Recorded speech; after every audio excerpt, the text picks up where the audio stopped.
हम लोगों ने आपके केस को अच्छी तरह से समझा है और आपकी सफाई भी सुनी है। ये तो साफ जाहिर है कि आपने प्रोटोकॉल तोड़ा है।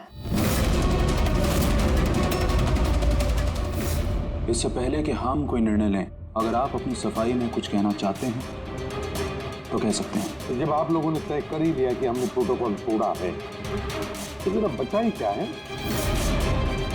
सफाई देने के लिए? देखिए मिस्टर प्रद्युम्न, हमारी आपसे कोई पर्सनल दुश्मनी नहीं है। हम जो भी कह रहे हैं साक्ष्य के आधार पर कह रहे हैं। सर हम सब पिछले 20 साल से सीआईडी में काम कर रहे हैं। पिछले 20 साल से हमने कोई भेदभाव नहीं किया है। यहाँ तक कि सीआईडी के लिए हम लोगों ने अपना खून भी बहाया। देखिए, कभी कभी सिचुएशन के हिसाब से हमें फौरन मुश्किल डिसीजन लेने पड़ते हैं और प्रोटोकॉल को ध्यान में रखते हुए हमें चुप रह जाना पड़ता है। और इसके बावजूद भी हम अपराधियों को उनके अंजाम तक पहुंचाते हैं। देखिए, हम आपकी बात को समझते हैं, लेकिन नियमों का पालन करना भी जरूरी होता है, ये तो आप जानते हैं ना। हमेशा नियमों पर भरोसा नहीं किया जा सकता सर।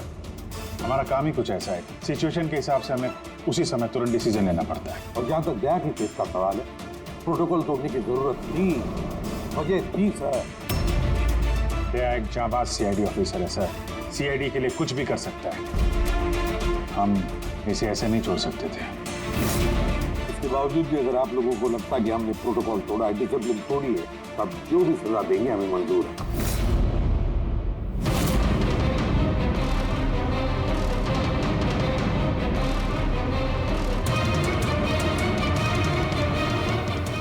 देखिए, हम लोग आपकी बात से सहमत हैं, लेकिन नियम तो आपने तोड़े और नियम तो फॉलो करने के लिए ही होते हैं और आप लोग कानून से ऊंचे नहीं हैं। इसीलिए हम लोगों ने ये फैसला लिया है कि आप लोगों की टीम को तोड़ा नहीं जाएगा, आप लोग कंटिन्यू कर सकते हैं। Thank you. लेकिन आज से आप लोगों को मॉनिटर किया जाएगा। आपके सभी केसेस को एक सुपरवाइजिंग ऑफिसर मॉनिटर करेगी, जैसे हमने नियुक्त किया है।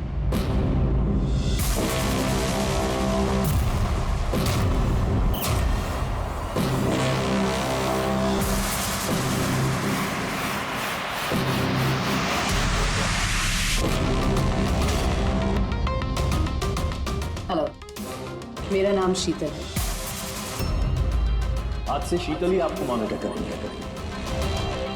मॉनिटर करेंगे मतलब ये है कि आपके केसेस की जो भी एक्टिविटी होगी, आज से शीतल हमें बताएंगे और आपके केसेस की सारी जानकारी रखने का पूरा अधिकार है शीतल को। आप लोगों की टीम आगे रहेगी या नहीं रहेगी, ये भी हम शीतल जी की रिपोर्ट आने के बाद ही निर्णय लेंगे। देखिए, आज तक आप लोगों ने जो चाहा वो किया, लेकिन अब सिचुएशन बदल चुकी है। अब से आपको अपने हर केस में शीतल को इन्वॉल्व करना पड़ेगा।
मेरे काम करने का तरीका कुछ अलग है और आप लोगों को मेरे तरीकों को फॉलो करना होगा।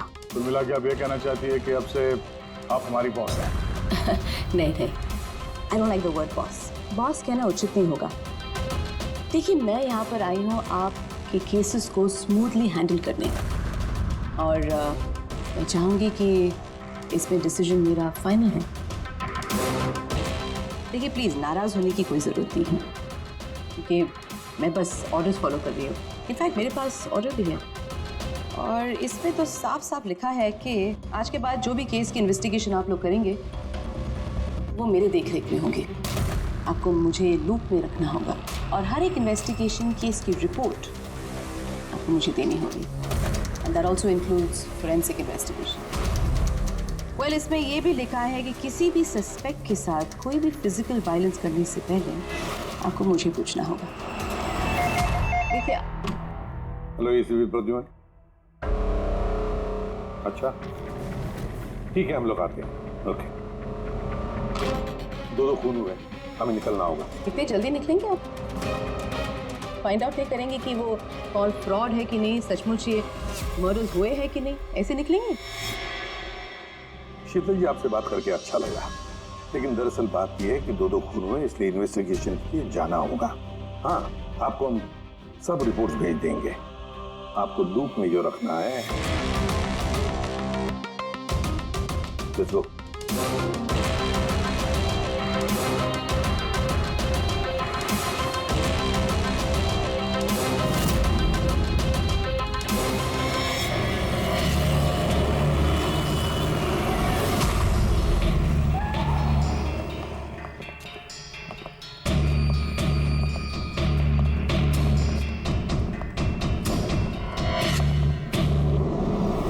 कहाँ हुआ है खून? पता नहीं। पता नहीं? क्या मतलब? आप लोगों ने फोन करके बोला था कि खून हुआ है यहाँ पे।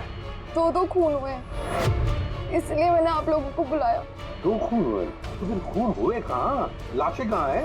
पता नहीं सर, मैंने सिर्फ सुना। क्या सुना है तुमने? चीखने चिल्लाने की आवाज? नहीं, मैंने सब कुछ सुना, देखा भी है, बट मैं वहाँ थी नहीं। सर, इसने कोई बुरा सपना देखा और अब इस तरह की बातें कर रही है। नहीं मैडम, सपना नहीं है, मैंने खून होते हुए देखा है। कब, कहाँ, कैसे, ये नहीं पता, क्योंकि मैं वहाँ थी ही नहीं। जब आप वहां पर थी नहीं तो आपने ये खून होते हुए कैसे देख लिया? इस ट्यून से।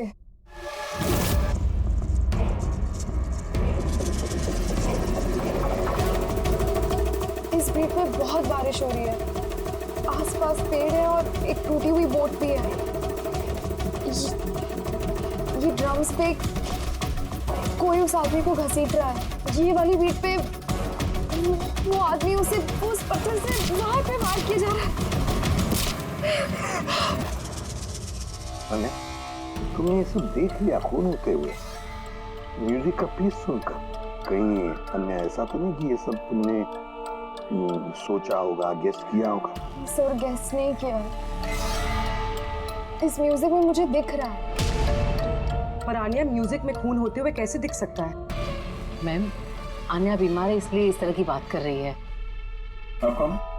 सर, मेरा नाम लता है, मैं यहाँ की मैट्रिन हूँ। मैं आन्या को बचपन से जानती हूँ, जब से ये ऑर्फनेज में आई है। क्या बीमारी है आन्या को? सर, इसे सेनेस्थेसिया है। सिनेस्थेसिया? मैम, ये एक कंडीशन है। नॉर्मल कंडीशन में इंसान को म्यूजिक सुनाई देता है, लेकिन ये कंडीशन में इंसान म्यूजिक सुनते सुनते विजुअल भी देखता है और म्यूजिक सुनते सुनते वीडियो जैसे दिखता है। आपके कहने का ये मतलब है कि आन्या साउंड देख सकती है? Yes sir. कैसे? आप आंख बंद कीजिए और इमेजिन कीजिए कि आप ड्रम बीट सुन रहे हो।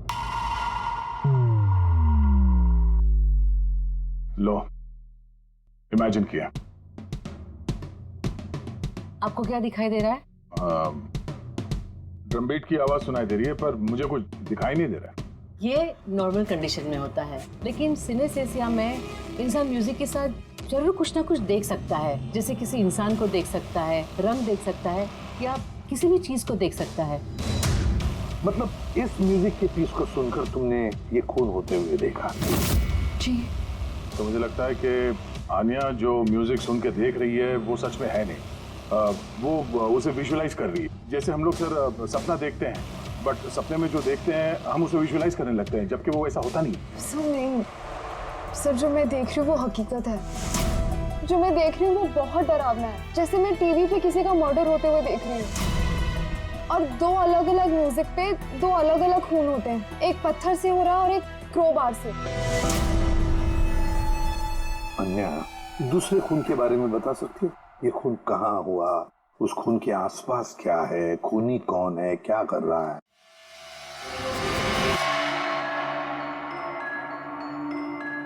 आसपास पहाड़ी है, एक आदमी नीचे गिरा हुआ है। अपने आप को बचाने की कोशिश कर रहा है। सर वो आ गया सर। वो उसे मार रहा है क्रोबार से। सर लगातार मारते जा रहा है। चेहरा नहीं देखा खूनी का। ठीक है, हम इस केस की तहकीकात करेंगे। सर मैंने ऐसे केस के बारे में तो नहीं सुना। पर पूर्वी जिस तरह से इतनी सारी डिटेल इस बच्ची ने हमें सब बताया है, तो शक होता है कि कहीं ये सच तो नहीं कह रही है। सर मुझे कुछ याद आ रहा है, जैसे इस लड़की ने बताया, ऐसा मैंने कहीं पे पढ़ा था सर। कहीं पे पत्थर से खून हुआ है। तो फिर एक काम करो दे, क्राइम ब्रांच से पता लगाओ कि ऐसे 2 केसेस हुए क्या। Okay sir. सर जैसा कि आपने बताया, ठीक वैसा ही केस 2 महीने पहले पुणे में हुआ था। उसे पत्थर से कुचलकर मार दिया गया। और सर क्रोबार से मर्डर पनवेल में हुआ था, यही कोई 6 महीने पहले। तो उसकी फाइल्स लाई हैं तुम लोगों ने? यस सर, ये पुणे केस की। और ये पनवेल मर्डर केस की फाइल। पनवेल, ठीक है, थैंक यू वेरी मच, जा सकते।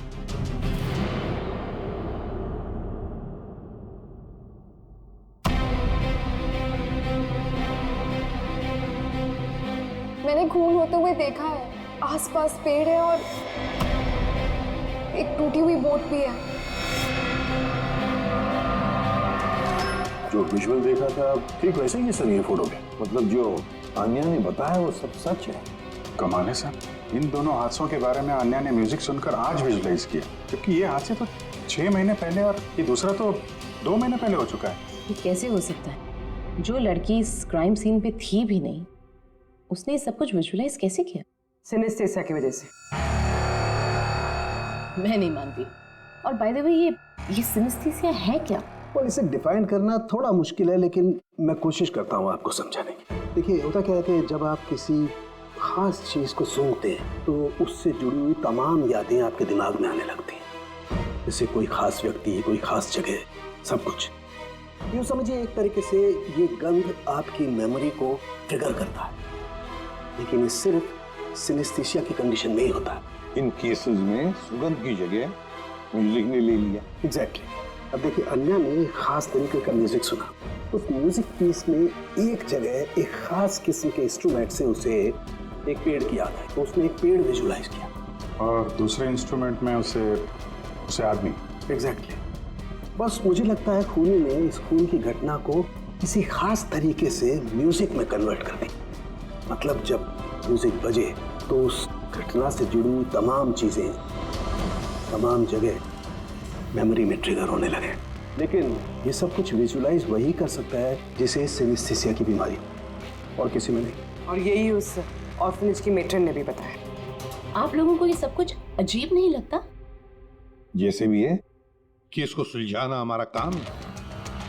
तो हो सकता है इस खूनी को भी ये सिनेस्थेसिया की बीमारी हो और उसने ये म्यूजिक रिकॉर्ड किया होगा, क्योंकि मर्डर और क्राइम सीन के बारे में वही जानता था।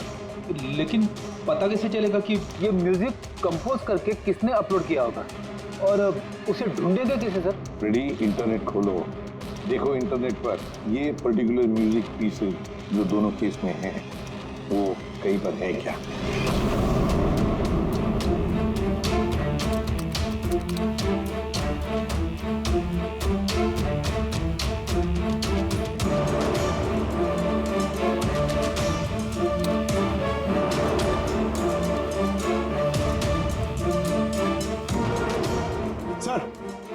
सर मिल गया सर। दोनों ट्यून एक ही गाने का हिस्सा है। एक इंडी रॉक ग्रुप ने बना है। देख रहा हूँ इस इंडी रॉक बैंड वालों को यहाँ पर। Right sir. ओके, आप लोग अपनी इन्वेस्टिगेशन करते रहिए, मैं कुछ दूसरे काम से आती हूँ।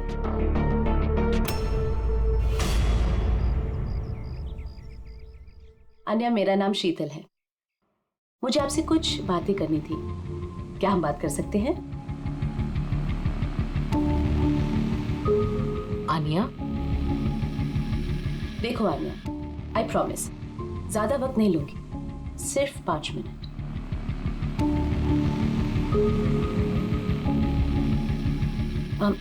ये कुछ बोल क्यों नहीं रही है? मैम वो बहुत डरी हुई है। उस इंसिडेंट ने उसके दिमाग पर बहुत असर छोड़ा है। उसे नॉर्मल होने में थोड़ा वक्त चाहिए। ओके। मुझे आन्या के बारे में यहाँ के कुछ लोगों से बातें करनी है। पॉसिबल है? क्या प्लीज? म्यूजिक ट्यून से खून? ये कैसे पॉसिबल है सर? पॉसिबल है। सिनेस्थेसिया के एक मरीज ने तुम्हारे इस म्यूजिक के पीस को सुनकर एक खून होते हुए विजुअलाइज किया। समझे? तुम्हारे इस म्यूजिक के पीस में एक खून का राज छुपा है। और हमारे हिसाब से खूनी वही है जिसने ये ट्यून बनाई है। हम लोगों ने खून नहीं किया, और हकीकत तो यह है कि ये ट्यून हम लोगों ने कंपोज ही नहीं किया। ये ट्यून हम लोगों ने एक फ्री साइट से डाउनलोड की थी। कौन से साइट से डाउनलोड की? दिखाओ। देखिए सर,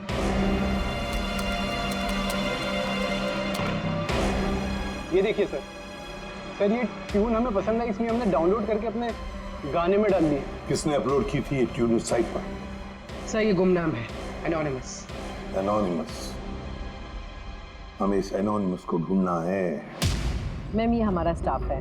ये है पूजा, ये है रमेश, ये आरती है। वैसे तो एनजीओ में काम करती है, लेकिन अक्सर हमारे ऑर्फेनेज में आती जाती रहती है। आपसे कुछ बातें करनी थी एक्चुअली, आन्या के बारे में। क्या आप लोग मुझे आन्या के बारे में कुछ बता सकते हैं? जैसे कि वो कहाँ से आई, कब आई, और ओवरऑल ऑर्फेनेज में आन्या का बर्ताव कैसा है? आन्या बड़ी ही अजीब लड़की है, हमेशा डिस्टर्ब रहती है। वो यहाँ कब आई? बचपन से ही, लेकिन उसे अलग अलग 2 बार लोगों ने अडॉप्ट किया, और पता नहीं क्यों कुछ दिन रखने के बाद उसे वापस यहाँ पे आके छोड़ दिया। क्यों? कोई वजह? उसके बुरे बर्ताव की वजह से, उसके वक्त में वक्त झगड़ा करने की वजह से, बात बात में वायलेंट हो जाती थी। बस ये उसकी आदत बचपन ही से थी। क्या बकवास कर रहे तुम? अन्या ऐसी नहीं है मैडम, ये सब गलत बोल रहा है। मैम सच में मैं यहाँ अक्सर आती जाती रहती हूँ, मैंने कभी भी आन्या को ऐसे बिहेव करते हुए नहीं देखा है। ये सब गलत बोल रहा है। तो फिर सही बात क्या है? सच तो ये है मैडम, अन्या का बचपन बहुत ही मुश्किलों में बीता है। हाँ, इन सब चीज़ों की वजह से कभी कभी वो अजीब बर्ताव कर देती है। अजीब बर्ताव नहीं मैम, यूँ समझ लीजिए अगर आन्या को किसी ने क्रॉस किया तो उसके साथ दुर्घटना होना तय है। अभी पिछले महीने ऑर्फनेज के बच्चों के साथ क्या हुआ, याद नहीं है क्या? क्या बकवास कर रहे हो? क्या हुआ बताओ? मैम पिछले महीने एक बच्चे को फूड पॉइजन हो गया था, और उसी दिन उसका झगड़ा आन्या के साथ हुआ था। अच्छा, तो तुम्हारा कहने का मतलब है कि वो अन्या ने किया? हाँ। सोच समझ कर बात करो रमेश, बहुत ही गंभीर आरोप लगा रहे हो अन्या पर तुम। मेट्रन, आन्या को ऑर्फनेज से 2 फैमिलीज ने अडॉप्ट किया, लेकिन उसे वापस कर दिया। इसके पीछे कोई तो वजह होगी। शायद आन्या में ही कोई खामी हो, कोई गलती हो। I don't agree. Anyway, Anya के बारे में ऐसी कोई फाइल है जिसमें उसमें सारी डिटेल्स हो? क्या मैं उसे देख सकती हूँ? या श्योर।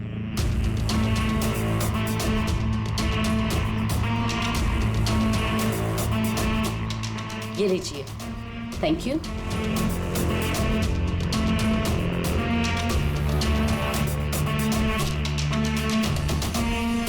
अब थैंक यू मेट्रन, लेकिन मुझे अभी इस वक्त निकलना होगा। क्या मैं आपको ये फाइल थोड़ी देर बाद वापस कर दूं, चलेगा? जी।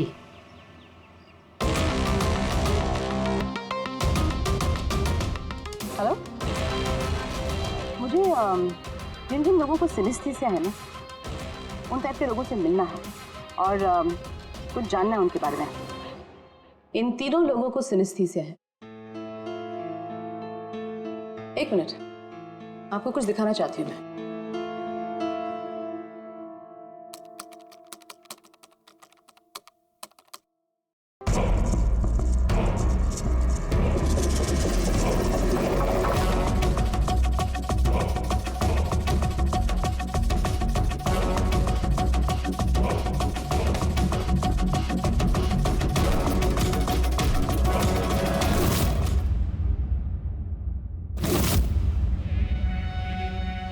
अब आप बताइए, आपने इस ट्यून को सुन के क्या विजुलाइज किया?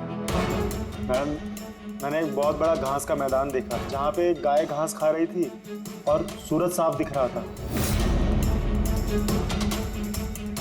मैंने एक नदी देखी, वहाँ नाव थी और मैंने देखा वहाँ पे कुछ लोग आग जला के बैठे हुए थे। इंटरेस्टिंग। चलिए आखिर में आप बताइए, आपने क्या देखा? शहर देखा मैंने, एक भीड़ भाड़ वाला इलाका और ऊंची ऊंची बिल्डिंगें थी और उसके ऊपर विज्ञापनों के लाइट्स लगे हुए। इंटरेस्टिंग। 3 different interpretations. अच्छा है, आपने देख भी लिया और खुद अपने कानों से सुन भी लिया। 3 लोग जिन्हें सिनेस्थीसिया है उन्होंने वही ट्यून सुनी, लेकिन 3 अलग विजुअल्स देखे। और आन्या ने इसी म्यूजिक पे खून होते हुए देखा है। एग्जैक्टली। दुनिया में ऐसा एक ही शख्स है जो इस म्यूजिक ट्यून को खून पे इंटरप्रेट करे। कौन?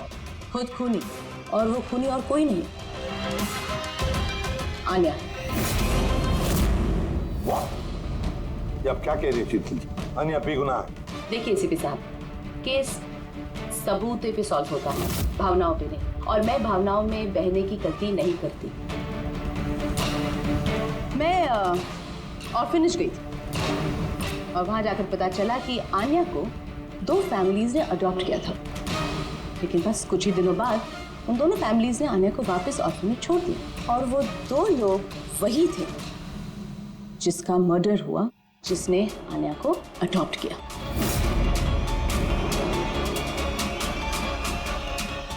मैंने आन्या को अरेस्ट कर दिया है और उसे बाल अदालत में पेश करने की तैयारी कर दी है। बिना हमें बताए, बिना हमसे पूछे आपने आन्या को अरेस्ट कैसे किया? I don't need a permission ACP साहब, आपको बताने की जरूरत भी नहीं है। वो खूनी है और उसे सजा जरूर मिलेगी। आपने वो क्राइम सीन के फोटोज और पोस्टमार्टम रिपोर्ट देखी? ऑफ कोर्स देखिए। तो शायद ठीक से नहीं देखी आपने, नहीं तो एक बेगुनाह को अरेस्ट नहीं करती। खूनी ने बहुत ताकत लगाई है खून करने में। एक 15 साल की बच्ची इतनी बेरहमी से 2 लोगों का खून नहीं कर सकती। आप लोग उस लड़की को बचाने की कोशिश कर रहे हैं। शीतल, ये आन्या बेगुनाह है और हम किसी भी बेगुनाह को सजा नहीं देते। आन्या खूनी है और उसे सजा मिलेगी और मैंने उसे अरेस्ट कर लिया। ये मेरा डिसीजन है और ये फाइनल डिसीजन है। आप लोग बस वक्त बर्बाद कर रहे थे। और हाँ, वैसे भी मीडिया को इस केस के बारे में बात करनी है। आप लोग प्लीज मीडिया को बता दीजिएगा कि ये केस सॉल्व हो चुका है। अब केस आपने सॉल्व भी किया है तो आप ही बता दीजिए, हमें क्यों कह रही है बताने के लिए? फाइन, नो प्रॉब्लम, मैं बता दूंगी। लेकिन आप इसे मेरी चेतावनी समझ लीजिए या फिर उम्मीद करती हूँ कि आगे से आप मेरी सारी बातें मानेंगे।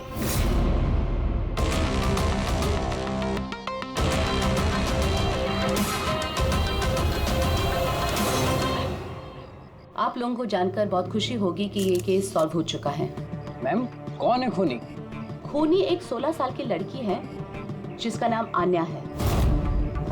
काफी समय तक वो हम सबको बेवकूफ बनाकर आजाद घूम रही थी, लेकिन मैंने उसकी असलियत पकड़ ली। मैम, ये केस तो काफी पुराना है ना? जी हाँ, ये केस काफी पुराना था। इनफैक्ट काफी समय तक क्राइम ब्रांच के ठंडे बस्ते में पड़ा था, लेकिन सीआईडी ने जैसे टेक ओवर कर लिया, 24 घंटे में केस सॉल्व्ड। तो मैम, आप भी सीआईडी टीम का हिस्सा है? जी हाँ, मैंने अभी सीआईडी टीम ज्वाइन किया है एज ए सुपरवाइजर, और ज्वाइन करते ही एक दिन में केस सॉल्व हो गया। अगर ये केस काफी समय से ठंडे बस्ते में था तो सीआईडी ने पहले क्यों नहीं टेक ओवर किया इस पर? क्योंकि इस टीम में पहले मैं नहीं थी ना, इसीलिए। मगर मैम, और लोग भी तो थे ना टीम में? जी हाँ, ये लोग पिछले 20 साल से हैं और मामलों की जांच करते रहते हैं, लेकिन क्या है ना, वो कभी कभी भावुक हो जाते हैं। और किसी भी केस में भावुक होना मतलब इन्वेस्टिगेशन में रुकावट। इन्वेस्टिगेशन के लिए सिर्फ लॉजिक की जरूरत है, जो मैंने यूज की और केस सॉल्व हो गया। 1 मिनट, मैं आप लोगों की गलतफहमी दूर करना चाहता हूँ। फिलहाल ये केस अब तक सॉल्व नहीं हुआ है। नहीं हुआ है?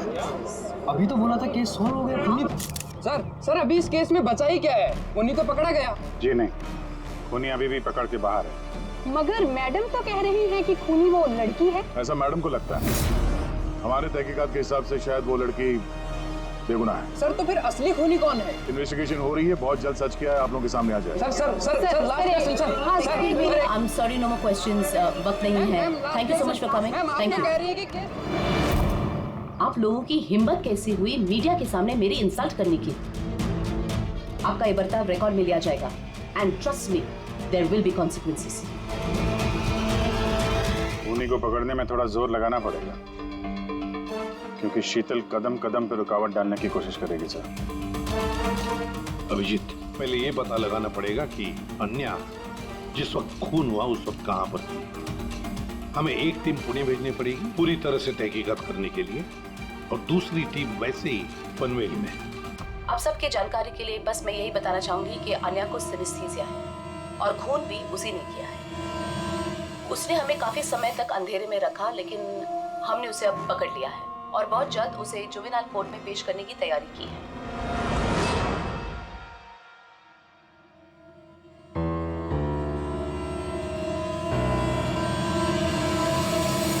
ये 23 फरवरी को शाम के 4 और 7 बजे के बीच अन्या कहाँ पर थी? यूजुअली बच्चे शाम को बाहर निकलते हैं खेलने के लिए और 9 बजे तक अंदर आ जाते हैं। तो क्या अन्या ऑर्फनेज में थी या कहीं बाहर गई थी? नहीं सर, अन्या ऑर्फनेज में ही थी, कहीं बाहर नहीं गई थी। ये आप इतने यकीन के साथ कैसे दे सकती है? इसलिए कह सकती हूँ क्योंकि मेरी इजाजत के बिना कोई भी बच्चा बाहर नहीं जा सकता। मगर कभी कभी अन्या कई घंटों के लिए ऑर्फनेज से गायब रहती थी, वो भी तो बताओ इनको। सर ये झूठ बोल रहा है क्योंकि ये अन्या से जलता है। मैं क्यों जलने लगा अन्या से? तो फिर उसकी चुगली क्यों कर रहे हो? हमें अन्या ने बताया कि यहाँ पे कुछ लोग उससे जलते हैं। सर मैं सिर्फ आप लोगों को अन्या के बारे में जानकारी दे रहा था। तो फिर ये भी बताओ ना कि पिछले साल अन्या ने तुम्हारे खिलाफ कंप्लेन की थी। इनके खिलाफ क्यों? सर ये ऑर्फनेज के लड़कों को मारता पीटता था। अन्या ने कंप्लेन की थी इसके खिलाफ, सस्पेंड भी हुआ था। सबसे ही अन्या से नफरत करता है सर ये ऑर्फनेज के लड़कों को मारता पीटता था। अन्या ने कंप्लेन की थी इसके खिलाफ, सस्पेंड भी हुआ था। सबसे ही अन्या से नफरत करता है सर। एक बात बताओ, अन्या को म्यूजिक पीस सुनने के लिए किसने कहा था? सर इसने। हाँ सर, अन्या को म्यूजिक बहुत पसंद था। बहुत बार मैंने उसे अलग अलग गाने सुनते हुए देखे थे, इसलिए मैंने उसे वो म्यूजिक सुनने दे दिया। अब मुझे क्या पता था इतनी बड़ी प्रॉब्लम हो जाएगी। वैसे आप लोगों में से कोई म्यूजिक इंस्ट्रूमेंट बजाना जानता है? सर मैं पियानो बजाती हूँ। सर मैं भी पियानो बजाती हूँ। अच्छा एक बात बताइए, जिस दिन पुणे में खून हुआ था उस दिन आप लोग कहाँ थे? हम सब कुछ बच्चों को लेकर पुणे गए थे। तो आप लोग उस दिन पुणे में ही थे? क्या था पुणे में? वहाँ पर एक इवेंट था इसलिए। सर ये सारे के सारे शरीफ होने का नाटक कर रहे हैं।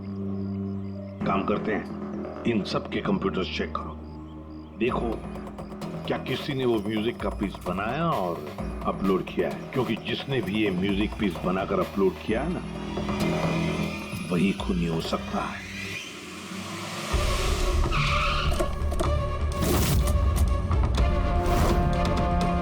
ये लड़की ये यहाँ पर 2 महीने पहले आई थी। हाँ मैम, ये 2 महीने पहले एक एनजीओ ने इवेंट ऑर्गेनाइज करवाया था, तो उसी इवेंट में डांस करने आई थी। इसने बहुत अच्छा डांस किया था sir. She is a very talented girl. और उसी दिन यहाँ आसपास एक खून भी हुआ था। खून तो हुआ था सर, लेकिन जिस जगह पे खून हुआ था वो यहाँ से लगभग 1 घंटे की दूरी पे है। और ये इवेंट उस दिन कितने बजे शुरू हुआ था? 5 बजे शुरू हुआ था और रात करीब 8 बजे खत्म हुआ था सर। अच्छा आप लोग को याद है ये लड़की पूरा समय इवेंट पे ही थी या कुछ समय के लिए गायब भी हुई थी? ये लड़की 6 बजे स्टेज पे आई थी और इवेंट खत्म होने तक स्टेज पे ही थी। सर मेडिकल रिपोर्ट के हिसाब से खून 3 से 6 बजे के बीच ही हुआ है। ये देखो, ये वो जगह है जहाँ पे खून हुआ था और इस जगह पे इवेंट था। यहाँ से यहाँ पहुँचने में कम से कम 1 घंटा लगता है। सर हो सकता है आन्या दोपहर को ही निकल गई हो खून करके, फिर उसने इवेंट ज्वाइन कर लिया। अरे नहीं मैम, ऐसा कुछ भी नहीं है। एक्चुअली इवेंट शुरू होने से पहले आफ्टरनून में रिहर्सल थी और वो लड़की वहाँ पर 4 बजे तक थी। इसके बाद 5 बजे से बैक स्टेज पर सारे स्टूडेंट इकट्ठा होने शुरू हो गए थे। 4 बजे रिहर्सल पे थी वो जी। 5 बजे बैक स्टेज। यस। जैसे कि आपने कहा कि 6 बजे वो स्टेज पे थी। अगर ऐसा है तो आन्या खून कैसे कर सकती है? हाँ। अगर खून आन्या ने नहीं किया तो फिर खून किया किसने? सारे रिपोर्ट्स और एविडेंसेस को स्टडी करने के बाद मुझे लगता है कि अन्या निर्दोष है। आपको कोई ऑब्जेक्शन है? No your honour. लेकिन सर ये सिर्फ पुणे मर्डर केस के एविडेंस और रिपोर्ट्स हैं। पनवेल मर्डर केस में निर्दोष साबित करने के लिए कोई एविडेंस और कोई रिपोर्ट्स नहीं है। ऐसा हो सकता है कि अन्या ऑर्फनेज से बाहर निकल गई और मर्डर किया उसने फिर वापस चली गई। It can be possible, right sir? आपके पास अगर कोई सबूत है तो प्लीज पेश करें, जिससे ये साबित हो सके कि जब खून हुआ तब अनिया पनवेल में थी। देखिए, एविडेंसेस और विटनेसेस के अभाव में ये केस डिसमिस कर दिया जाता है। अनिया को प्लीज छोड़ दिया जाए।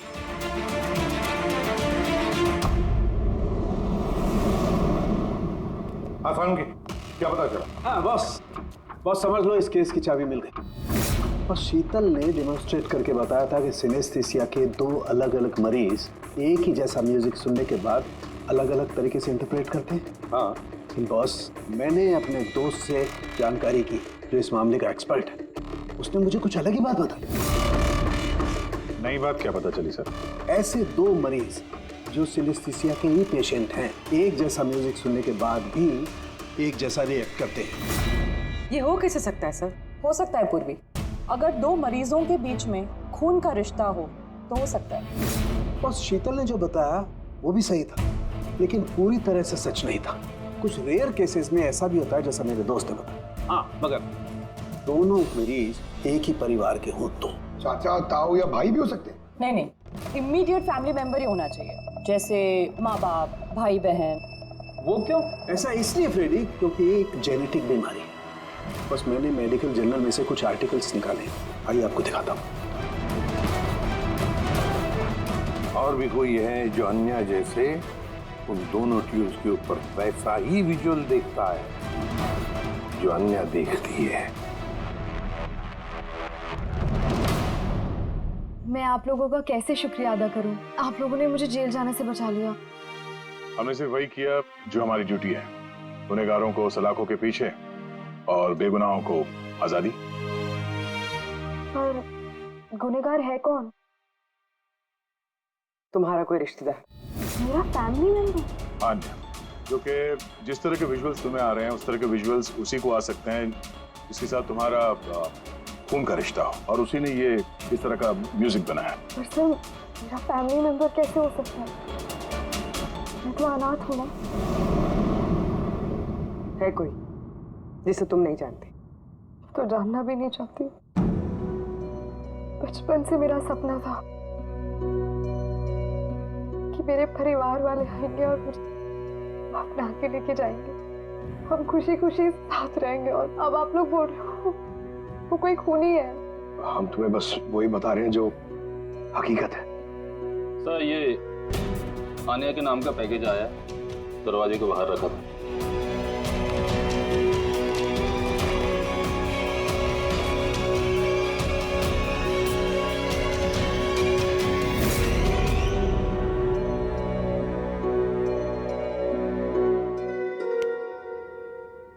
पेन ड्राइव पंकज,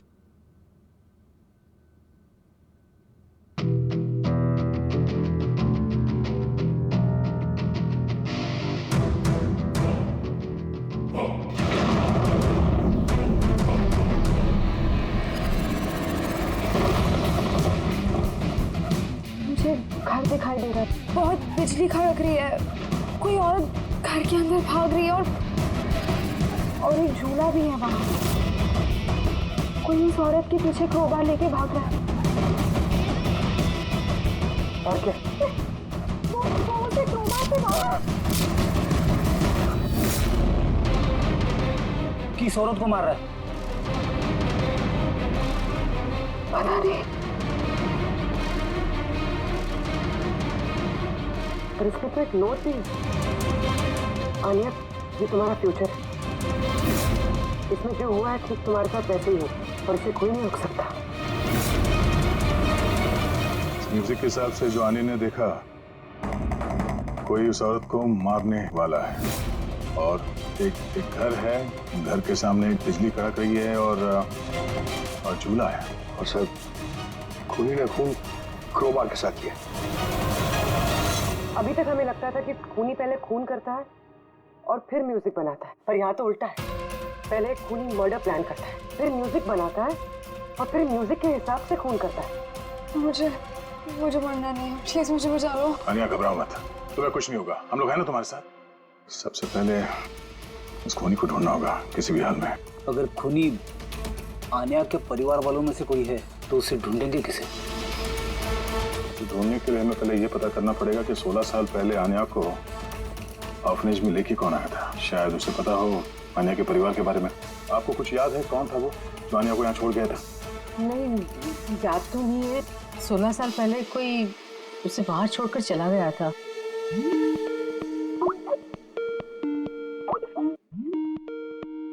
शीतल जी का फोन, वीडियो कॉल कर रही है।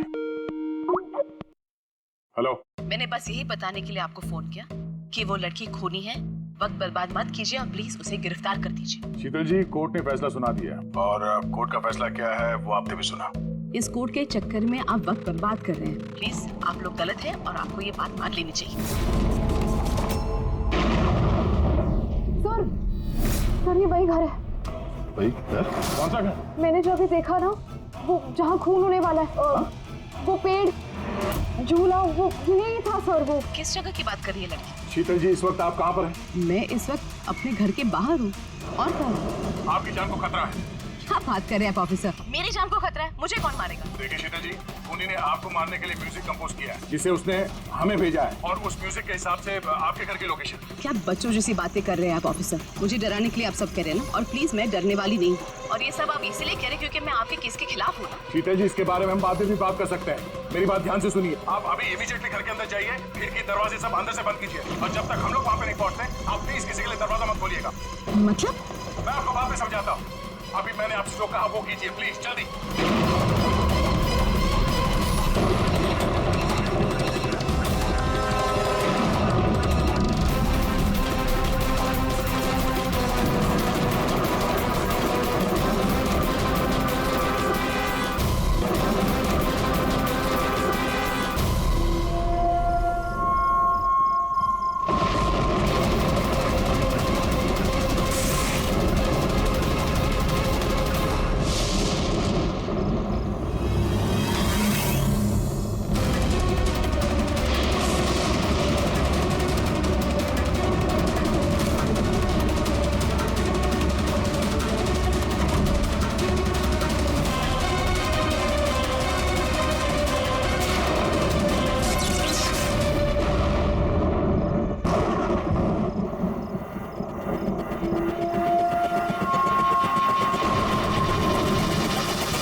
मुझ पे हमला क्यों कर रहे हो तुम जानते नहीं इसका नतीजा क्या होगा। I am a cop. तुम कानून से दूर नहीं भाग सकते। कौन हो तुम?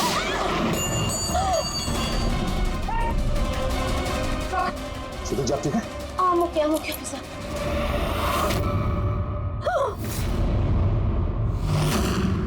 आरती, तुम? सर मैं भी पियानो बजाती हूँ। शीतल जी, हमने आपसे पहले ही कहा था आन्या खूनी नहीं है। I'm sorry ऑफिसर, मुझे आप लोगों की बात समझनी चाहिए थी। मैं अपने तरीके से इन्वेस्टिगेशन कर रही थी और आप अपने तरीके से। हम दोनों अपनी ड्यूटी कर रहे थे ऑफिसर, लेकिन ट्रस्ट मी, मेरे करियर में पहली बार ऐसा हुआ है कि मेरा जजमेंट गलत निकला। वो ठीक है, आपके सर पे चोट लगी है। रेडी? एम्बुलेंस को फोन करो जल्दी।